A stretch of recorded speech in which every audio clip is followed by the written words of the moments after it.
여러분 안녕하십니까? 정인국 수학의 닥터 데이비드 청입니다. 의술은 예술이다 이런 말 들어보셨습니까?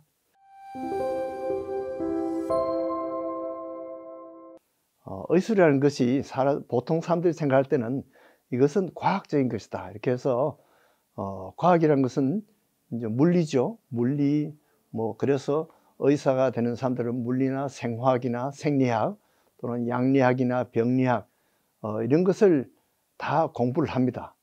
그러나 이 병이라는 것이 생체에 따라서는 우리가 교과서에 배운 대로 그렇게 되지 않는다는 거죠. 그래서 우리가 그렇게 다 이론에 의해서 그렇게 하면 다 고쳐져야 되는데, 그러나 그중에 낫지 못하는 사람도 있고 병에 희생을 당하는 사람들이 있다는 거죠. 그래서 의학은 상당히 그 불확실성이 많습니다. 그래서 이 수학과 같이 그렇게 공식이 1+1은 2다 이렇게 딱 나오지가 않는다는 거죠. 그래서 어떤 경우에는 항생제를 1 쓰고 또 다른 항생제 1을 썼는데 효과가 상승작용을 해서 3가 되는 수가 있습니다. 그런 경우도 있고, 또 실험을 해보면 어떤 경우에는 1+1 했으면 적어도 2는 돼야 되는데 역시 두 가지 항생제를 썼는데도 효과가 하나 썼는 것만 효과가 똑같은 그런 결과가 나오는 수도 있습니다. 두 항생제를 써도 하나 쓰는 효과가 동일한 그런 경우가 있다는 거죠. 자, 또 의학은 상당히 통계학도 영향을 비슷한 것이 많습니다. 그래서 보통 의사들이 결정할 때는 이 확률을 생각하게 됩니다. 자, 여기에 성공할률이 만약에 50% 같으면 어떻게 합니까? 살 확률이 50%면 어떤 병에서는 50%면 굉장히 확률이 좋은 겁니다.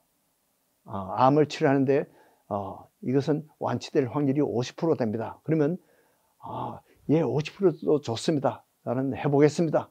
환자가 이렇게 합의를 해야지 됩니다. 그런데 의사가 야 50% 정도 되니까 무조건 치료하겠습니다 이렇게 하면 어떤 사람은 그 약을 썼을 때 죽을 확률이 50%잖아요. 그러면 이 환자가 반대하면 되지 않는 것입니다. 그래서 이 확률이라는 것이 어떤 경우에는 우리가 사망률이 10%만 그래도 상당히 무서운 병입니다. 우리가 코로나 이 바이러스가 사망률이 지금 1.2%, 세계적으로 1.2%인데 이것이 온 세계를 벌벌 떨게 하고 있습니다. 1.2% 같으면 98.8%가 98.8%가 다 살아난다는 이야기잖아요.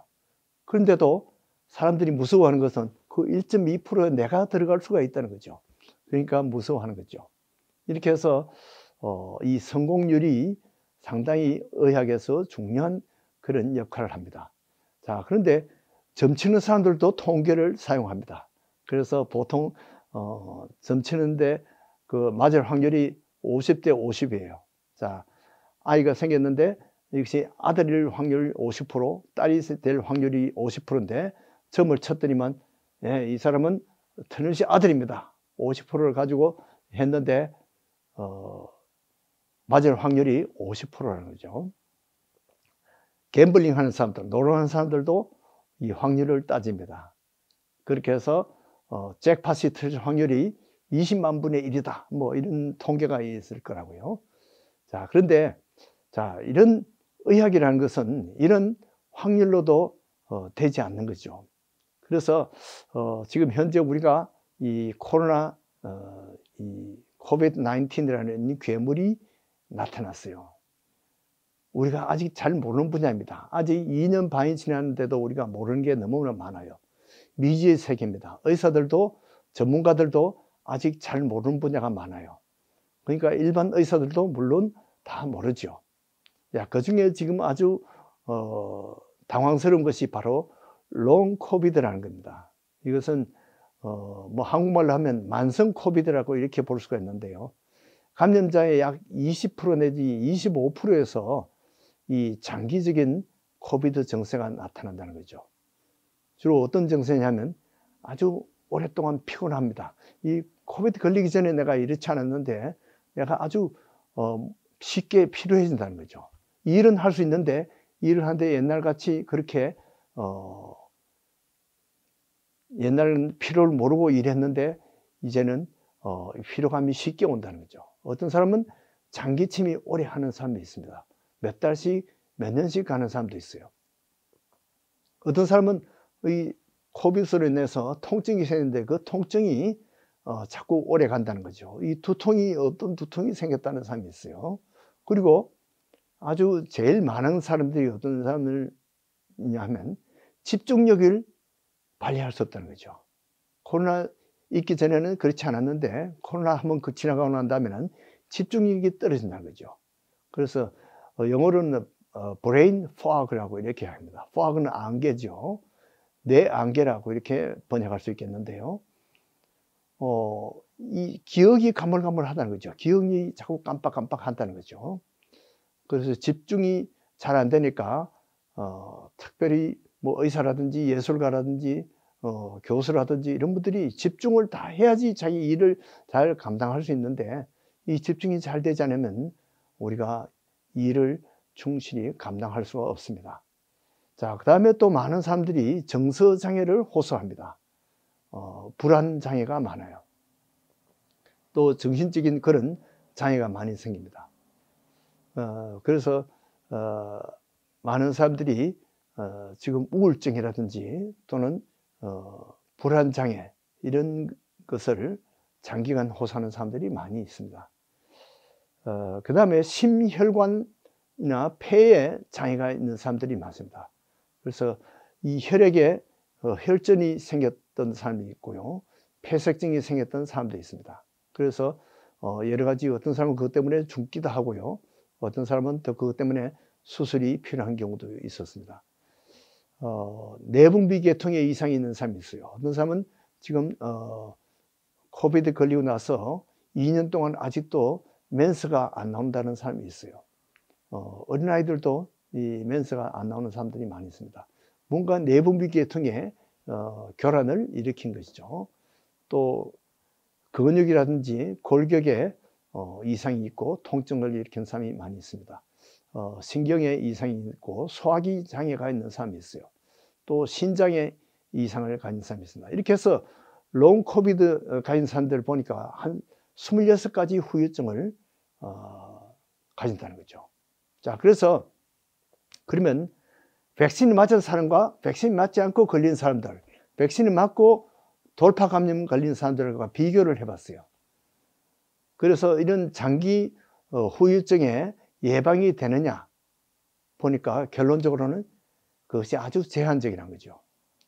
백신 효과도 미지수고 백신 부작용도 미지수인데 백신을 맞고 돌파 감염이 뭐 어떤 통계에 지금 뭐 1%라 그러는데 이거 속아 웃을 이야기입니다. 지금 백신 걸린 사람들 중에 우리 주위만 해도 돌파 감염 걸린 사람이 너무나 많아요. 그러니까 거의 걸린 사람들이 대부분이 사실은 예방접종을 맞았는데 돌파 감염이 걸렸습니다. 이거는 정부가 거짓말하는 겁니다. 4차 맞고도 돌파 감염 걸린 사람이 부지기수 많아요. 또 어떤 사람은 접종을 안 맞았는데도 가볍게 지나가거나 안 걸린 그런 사람들이 또 많아요. 그래서 이 돌파 감염자들을 보니까 장기 후유증을 앓는 사람들이 약 32%라고 합니다. 그러니까 예방접종을 맞고 장기 후유증을 가진 사람들이 32%인데 백신을 맞지 않고 장기 후유증을 가진 사람들은 약 36%라는 거죠. 36%에서 32%니까 결국 4% 정도밖에 차이가 나지 않습니다. 그러니까 이 별 효과가 없어요. 자, 또 우리가 요즘은 뉴스에 원숭이 두창에 대해서 많이 이제 이야기가 나오는데요.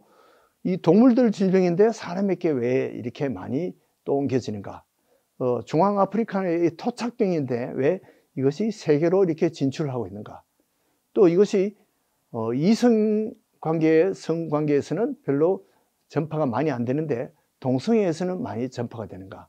이것이 우리가 알 수 없는 그런 미지수입니다. 에이즈도 사실은 원래 원숭이 바이러스인데 사람에게 왔고요. 동성애에 많이 있습니다. 아프리카에서 세계로 번진 그런 바이러스입니다. 자, 지카 바이러스는 2016년도에 이 소두증을 일으키는 그런 바이러스가 플로리다에 출현해서 우리가 가슴을 졸인 때가 있었는데, 이것은 모기 감염으로 인해서 오는데 이것이 또 성병으로도 올 수가 있다는 거죠. 그래서 또 이 수혈로도 올 수가 있습니다. 자, 이런 것들은 우리가 처음 당하는 그런 길입니다. 등산을 많이 해본 사람들은 처음 가는 길이라도 자기가 집으로 돌아가는 길을 찾습니다. 그러나 이런 것을 처음 아주 당하지 못한 경험이 없는 사람들은 밤새도록 다녔는데 결국 제자리 걸음을 해서 그 자리에서 죽었다는 그런 이야기도 있습니다. 피카소의 독창성을 우리는 다 높이 삽니다. 미켈란젤로는 아주 위대한 예술가죠. 그러나 이런 사람들 다 같은 물감을 쓰더라도 처음 배울 때는 다 이것을 구도를 몇 배로 한다든지 이런 이론이 있을 거예요. 다빈치는 상당히 과학적인 예술을 했습니다. 그래서 이 사람은 여성 해부도를 이미 수천 년 전에 했던 사람입니다. 그리고 모나리자를 그렸는데 이것이 아주 그렇게 정교하고 유명한 그런 작품이 됐죠. 이 500년 전에 이 사람은 다빈치는 비행기 모형을 만들었던 사람입니다. 또 로봇 모형을 만들어 가지고 현재 로봇 수술 원조가 바로 이 다빈치라고 그렇게 알고 있습니다. 자, 이렇게 우리가 모르는 길을 예술가들은 개척해 나갑니다. 모세는 모르지만은 하나님의 인도를 받고 나아갔습니다. 여호수아도 길을 모르는 길이지만은 하나님을 믿음으로써 따라갔습니다. 의사들도 길을 모르지만은 감을 가지고 따라갑니다. 자기 경험을 바탕으로 해서 우리가 자기 예술을 가지고 환자를 위한 방향으로 나아가는 그런 예술가가 바로 의사입니다. 여러분들이 의사들이 각각 처방이 다른 이유가 여기에 있습니다. 그래서 의학은 예술이라는 것입니다. 그러나 이것이 합력하여 여러분들에게 유익한 의학이 될 수 있기를 바랍니다. 안녕히 계십시오.